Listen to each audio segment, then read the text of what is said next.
Anything's big right now, this you know that the gang page is too inner. This black blade right here is immense, it's not just drink that will damage your liver. There's packs right here, just click and collect or call when I try to deliver. My batch is filled with animals, aren't rock with the ones who sliver. R9 lost his life on the scene, then got it back, thank God, little nigga. I might step with my hand on the metal, and soul split.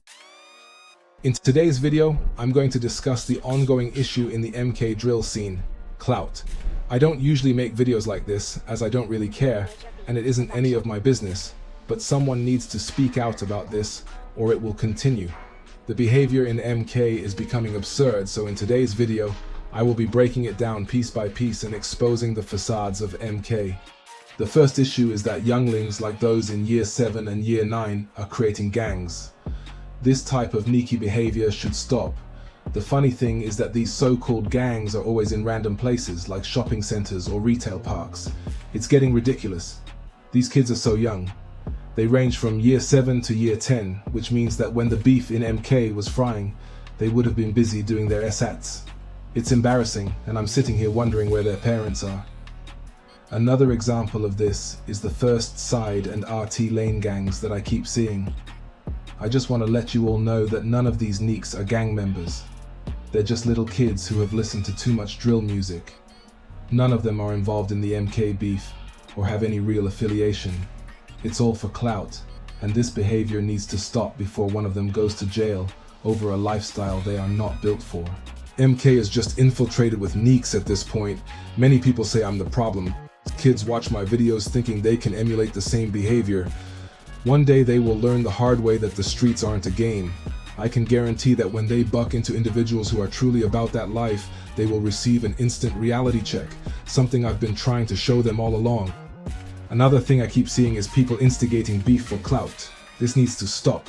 It's bizarre and feels like a form of mental illness. It has reached a point where it just seems desperate. I can name many artists in MK who insert themselves into conflicts purely for clicks, and it's frankly embarrassing. A prime example of this would be the situation between B3 and 614.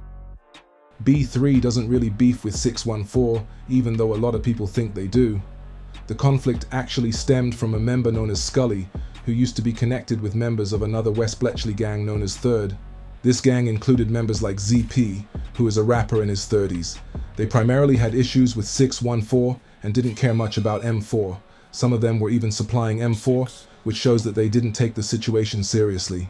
Crash It, a B3 member, was also very close with an older Third member known as S-Traps. The 614 members began bothering the B3 members for associating with S-Traps and Scully, who were on good terms with the older members of Third. However, what many people don't realize is that a lot of the older members from Third don't actually fuck with B3. Some of them even dismiss B3 as just dumb youths gassed from drill. Even now, the upper Third GMs have a strong dislike for B3. Another thing that proves these B3 GMs are irrelevant is that none of the 614 or OB GMs ever go to Avon House, which is known to be B3 territory. Instead, they always ride through Chester Close or Melrose. They don't even waste their time in Avon because, quite frankly, it's irrelevant to them. Additionally, when Claudes was alive, he wasn't rating B3 either. What really bugs me now is that this Crash It guy is begging for beef in his jail freestyles with the 614 and OBGMs.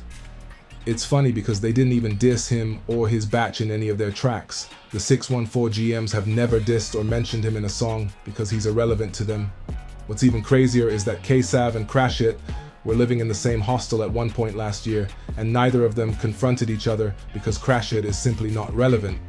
Moreover, some of the LA 3rd and 13th Man are also cool with some MK4 GMs, so it's strange how Crash It is trying to link up with them when they don't even rate him and are affiliated with his opponents. This is the definition of chasing clout for beef. The 614 GMs have said themselves that he's irrelevant and a beg, so it's not just my perspective, they see it too. And if he denies any of this, I'll rise screenshot proof in the next video.